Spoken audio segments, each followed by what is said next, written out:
Itu kan seolah-olah, kamu korupsi, tapi jangan kamu tampakkan. Silakan maling, tapi jangan kamu tunjukkan. Kan seolah-olah begitu. Jadi undang-undang harus tunduk kepada kemauan politik, bukan kemauan politik yang dibatasi oleh undang-undang. Ini masalahnya.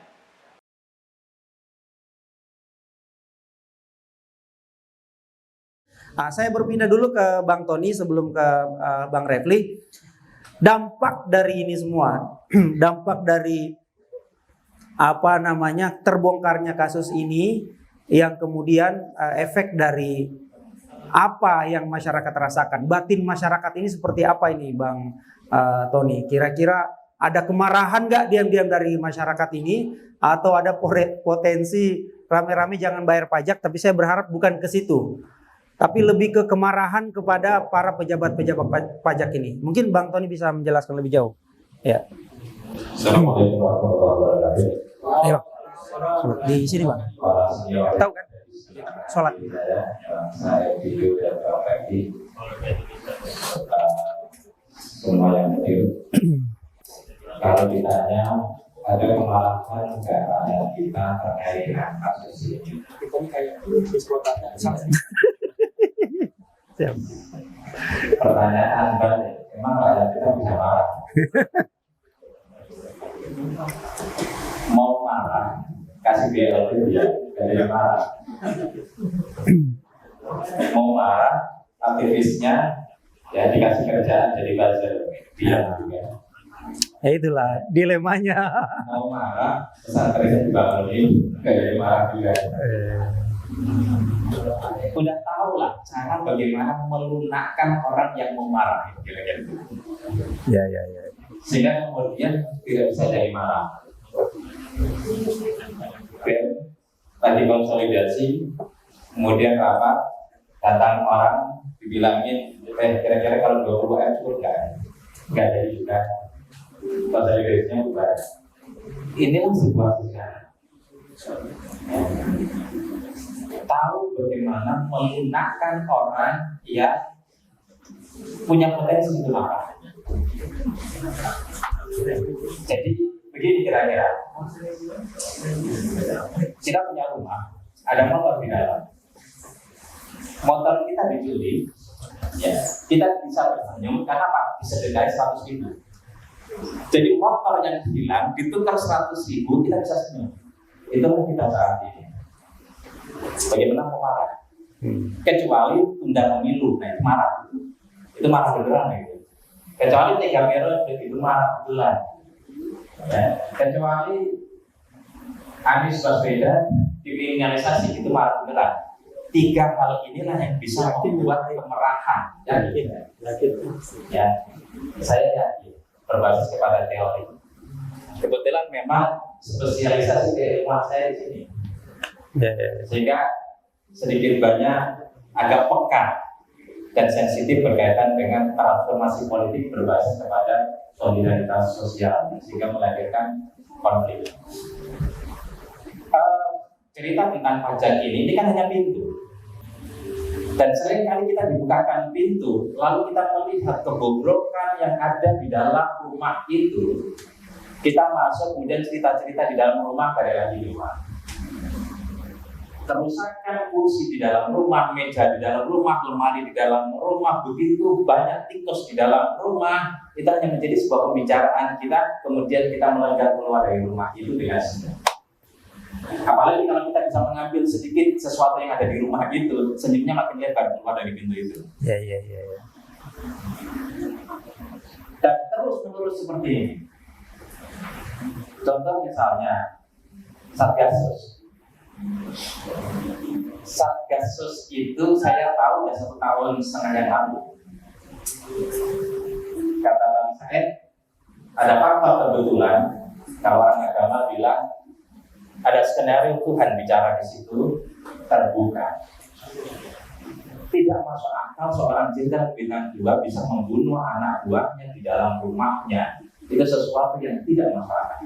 Tapi itu terjadi. Ini pintu. Pertanyaannya, apakah dibuka betul di situ Satgasus bermain dengan judi online? Pertanyaannya, Apakah sekarang judi online itu berhenti? Jalan terus. Pintu dibuka, hanya kita lihat jadi bahan diskusi, ya. Kemudian pintu yang lain dibuka lagi, kita lihat pintu yang lama terlupakan. Pintu ini jadi bahan diskusi, di dalamnya dibuka pintu yang lain lagi terlupakan. Yang kemudian kita sebut dengan pengalihan isu. Pengalihan isu baik by design maupun tidak by design, dan terus menerus satu kasus terlupakan, masuk kasus baru, masuk kasus baru, muncul kasus lagi, terlupakan lagi, dan terus menerus terjadi seperti itu. Dan ini kita dibukakan pintu yang agak lebar. Apakah kemudian ini akan menjadi sebuah trigger terjadinya perubahan untuk memperbaiki sistem atau tidak? Kalau kita problem yang ada di pajak itu adalah yang pertama soal regulasi. Kalau kita mengacu kepada Undang-Undang Dasar Pasal 33 ayat 3, bumi, air, dan kekayaan di dalamnya dikelola, dikuasai oleh negara untuk kemakmuran sebesar-besarnya bagi rakyat. Tambang misalnya, itu kekayaan kan yang dimaksud dalam bumi dan air. Berapa pajaknya? Bumi resources sekarang itu paling tinggi untuk batu bara. Kalau dihitung-hitung itu bisa per tahun keuntungannya 300-400 triliun. Kemudian ada nomor 2, hitung-hitung 150 triliun nggak dapat, punya 5 orang. Dan seterusnya. Kita mau tanya, berapa pajaknya? Pajak batu bara, pajak nikel sekitar 15%. Ini regulasi yang menurut saya berlawanan, bertentangan dengan pasal 33 ayat 3. Sebesar-besarnya untuk kemakmuran rakyat. Kenapa tidak dibikin seperti reklamasi? Reklamasi bahkan di air, kemudian dibikin reklamasi dengan modal sendiri. 65% untuk pemerintah, untuk negara, 35% untuk pengembang. Kalau tambang itu 65%, hasil bersihnya 65% itu untuk negara, kira-kira kita pergunakan. Kira-kira mahasiswa kuliah perlu bayar enggak? Ya apa dulu? Tambang kita luar biasa. Setiap gunung itu ada tambangnya. Kenapa cuma 15%? 15% pun ini orang punya iup, punya tambang 30, iupnya cuma 10, yang 20 numpang ilegal. Kalau numpang, kalau ilegal berarti bayar pajak. Yang 10 ada iupnya bayar pajak, itu pun panggil pegawai pajak, panggil yang jadi konsultan pajak, pensiun jadi konsultan pajak lebih besar. Caranya gimana? Pajak misalnya bayar 1 triliun, 500 miliar bayar pajak, yang 500 berbagi berdua, 250 untuk konsultan, 250 untuk pemilik pajak. Jadi yang dibayarkan itu adalah hanyalah separuh, 50%. Dan ini juga berlaku umumnya di perusahaan-perusahaan. Itu saja masih cukup ngemplang. Coba kita bisa bayangkan berapa potensi kebocoran pajak kita. Dan itu dikerjakan secara struktural, dikerjakan secara sistem. Maka wajar kalau kemudian ada pegawai pajak, dia belum sampai eselon 4 misalnya, ya. Pegawai pajak kemudian dia punya saham di mana-mana. Ada 50 saham di perusahaan. Udah, kamu konsultan pajak di sini, bagianmu jadikan saham. Aman. Wajar kalau kemudian mereka punya saham di mana-mana. Polanya seperti ini. Coba kemarin dibuka dengan ada 300 triliun yang beredar di Kementerian Keuangan. Yang mula-mula itu diasumsikan sebagai korupsi, lalu belakangan pencucian uang. Pertanyaannya, ngapain uang dicuci kalau tidak hasil korupsi? Ngapain uang dicuci kalau tidak hasil maling? Ngapain uang dicuci kalau tidak hasil rampok? Saya terus terang ketika membaca, bangun tidur, saya baca berita tentang rektor Unila yang dia punya deposit 1 miliar, kemudian dibayarkan di bank atau di Blok E. Menangkap saya dan ini serius. Mau kopi bang? Kenapa? Mereka menggeser uang triliunan, mereka menggeser ribuan miliar, itu anteng-anteng saja. Ini orang ngumpulin duit, kalau dia punya rumah bagus namanya di kampung, itu paling harganya 1-2 M. Beda rumah bagus yang di Menteng, 300 M.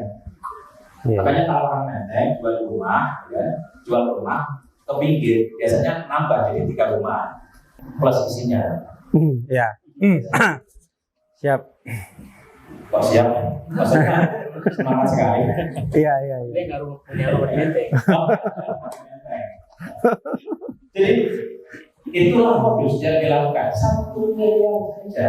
Ya, itu pun banyak untuk membantu organisasi. Dan ternyata seolah-olah korupsi besar. Seluruhnya rektor, gitu kan? Ini satu cerita. Ini cerita mengenaskan. Ada promotor disertasi saya dulu. Saya nggak perlu sebut namanya. Ngobrol berdua di ruang teras. Saya lupa kalau beliau barusan pensiun. Saya bilang, Prof, saya ini mau ngejar profesor. Kalau dokter kan biasanya ngejarnya ke sana. Memang sudah ahli fisika gitu. Saya pengen ngejar profesor, tapi ada trauma, Prof. Kenapa?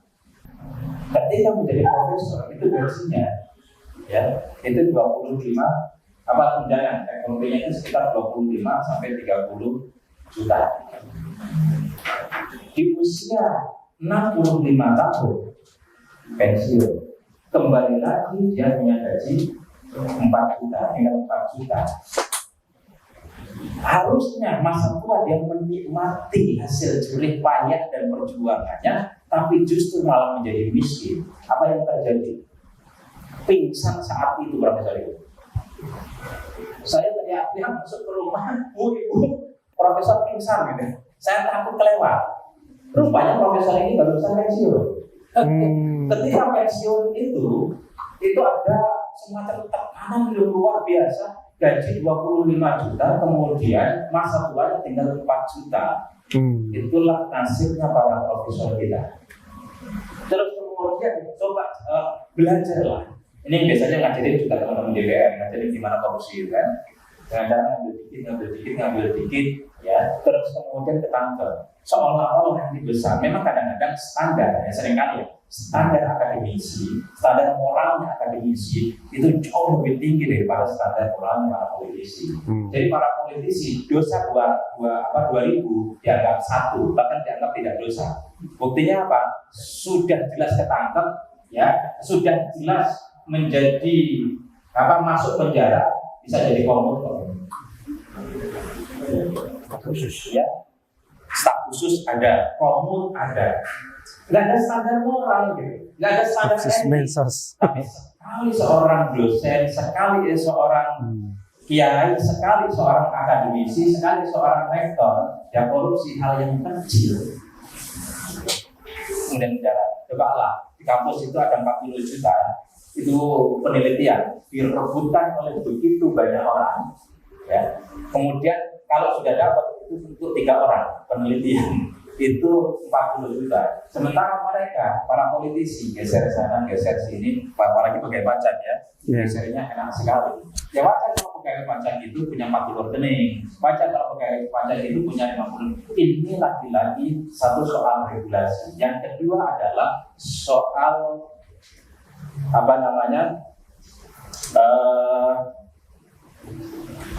kalau orang itu menunjukkan keteladanan. Menteri bilang tidak boleh pakai mobil, tidak boleh berlebihan. Kapolri juga pernah bilang tidak boleh polisi pakai berlebihan dan sebagainya, menampilkan di situ. Itu kan seolah-olah kamu korupsi, tapi jangan kamu tampakkan. Silakan maling, tapi jangan kamu tunjukkan, kan seolah-olah begitu. Apa urusan para menteri ini atau para pemimpin ini ya dengan kehidupan pribadi orang? Kenapa yang diurus kehidupan pribadi? Yang diurus adalah dia di sini enggak, kerjanya benar apa enggak, dia maling apa enggak, itu yang mesti diurus. Ini salah kaprah. Karena itu ya harus dikembalikan Kalau kemudian pemimpin itu, ya elit itu menunjukkan gaya hidup yang korup, gimana anak buahnya nggak korup? Ada istilah orang Sunda begini, lisanul hal atau lisanul maqal. Orang akan melihat apa tindakan, bukan ini ucapan. Kalau kamu korup, kamu bilang sama anak buah jangan korup, anak buah akan niru kamu korupsinya. Kalau kamu korup berarti seolah-olah kamu memberikan contoh atau mengajak-ngajak kepada anak buah, ayo pada korup seperti aku. Nah, kita miskin keteladanan para elit politik, kita miskin keteladanan para pemimpin kita. Coba jadi politisi atau punya jabatan baru, kehidupan nggak lama udah berubah, rumahnya berubah, gitu kan? Terus kemudian kendaraannya berubah, pakaiannya berubah, gaya hidupnya berubah, pergaulannya berubah, bahkan kadang-kadang istrinya pun berubah. Bertambah apa berganti? Bertambah, kan? Iya, iya. Oh iya. Ini yang terjadi. Bagaimana rakyat atau anak buah menteladani? Selama masih tidak ada keteladanan, sulit kita membangun sebuah Islam. Iya, sip. Yang ketiga adalah sistem pengawasan yang lemah. Sistem pengawasan internal maupun eksternal.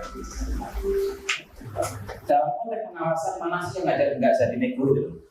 Kalau malaikat bisa dinego pun malah dinego. Ya. Pertanyaannya kayak misalnya Irjen emang nggak bisa dinego, BPK emang nggak bisa dinego, polisi emang nggak bisa dinego, KPK emang nggak bisa dinego. Ini seremonial kita juga harus objektif.